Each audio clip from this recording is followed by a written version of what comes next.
केंद्रीय गृह मंत्री अमित शाह ने कहा कि नई शिक्षा नीति शिक्षा व्यवस्था को भारतीय मूल सोच से जोड़ती है। अमित शाह गुजरात के गांधीनगर में भारतीय शिक्षक प्रशिक्षण संस्थान IITE के छठे दीक्षांत समारोह में मुख्य अतिथि के रूप में भाग लेते हुए बोल रहे थे। पीएम मोदी के नेतृत्व में बनी नई शिक्षा नीति में कई नए प्रयोग नजर आ रहे हैं। यह शिक्षा नीति प्राचीन शिक्षा परंपरा के साथ साथ आधुनिक शिक्षा के नए आयामों को समाहित करने वाली एक ऐसी अद्वितीय शिक्षा नीति है जो हमारे छात्रों को दुनिया में सर्वश्रेष्ठ बनाने और उन्हें सबसे आगे ले जाने वाली है। अमित शाह ने कहा कि पूरी दुनिया ने सोचा शिक्षा के लिए डॉक्टर, इंजीनियर, मैनेजमेंट विशेषज्ञों और वैज्ञानिक बनाने, लेकिन पीएम मोदी ने एक पेशेवर शिक्षा को एक संपूर्ण शिक्षक, एक समर्पित शिक्षक बनाने की सोची है।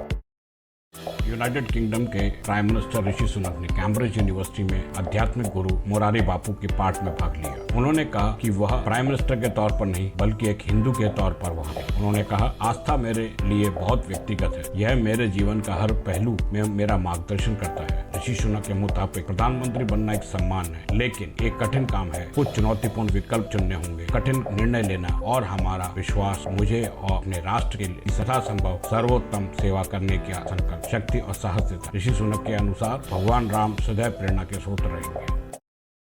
भारत चीन के बीच 19वें दौर की कोर कमांडर वार्ता हुई। दोनों पड़ोसी देश के बीच 3 साल से अधिक समय से चल रहे सैन्य गतिरोध को हल करने के लिए पूर्वी लद्दाख सेक्टर में चुशुल मोल्डो बैठक बिंदु पर वार्ता हुई। यह दक्षिण अफ्रीका में ब्रिक्स नेताओं के शिखर सम्मेलन 2023 से ठीक एक सप्ताह पहले आता है, जिसमें प्रधानमंत्री नरेंद्र मोदी चीनी राष्ट्रपति शी जिनपिंग के साथ आमने सामने होंगे। दोनों देश मई 2020 से पिछले 3 वर्षों से सैन्य गतिरोध में हैं। इसके बाद चीन ने वास्तविक नियंत्रण रेखा LAC पर यथास्थिति को आक्रामक रूप देने से बदलने की कोशिश। यह बैठक करीब 4 महीने के अंतराल में हो रही है। दोनों पक्षों के बीच कोर कमांडर स्तर की आखिरी बैठक इस साल की शुरुआत में अप्रैल में हुई थी।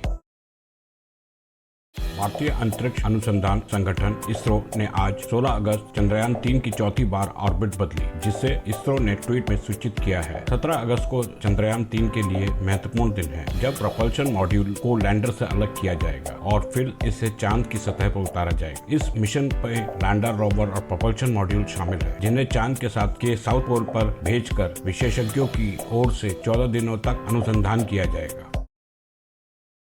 अक्षय कुमार आखिरकार अब भारतीय नागरिक हैं। अक्षय कुमार को भारतीय नागरिकता प्रदान कर दी गई है। अक्षय ने कहा कि उन्होंने 2019 में भारतीय पासपोर्ट के लिए आवेदन किया था, लेकिन कोविड के कारण प्रक्रिया में देरी हुई। स्वतंत्रता दिवस के अवसर पर अक्षय ने अपने प्रशंसकों के साथ रोमांचक समाचार साझा करने के लिए एक्स, जिसे पहले ट्विटर के नाम से जाना जाता था, का सहारा लिया। ट्विटर पर की तस्वीर साझा करते हुए अक्षय ने लिखा, दिल और नागरिकता दोनों हिंदुस्तान है। स्वतंत्रता दिवस की शुभकामनाएं, जय हिंद। पिछले कुछ वर्षों में अक्षय को उनकी कैनेडियन नागरिकता को लेकर जबरदस्त ट्रोलिंग का सामना करना पड़ा है। भारत मेरे लिए सब कुछ है, मैंने जो कुछ भी कमाया है, जो कुछ भी पाया है, यहीं से प्राप्त किया है और मैं भाग्यशाली हूँ कि मुझे वापस करने का मौका मिला, अक्षय का कहना है।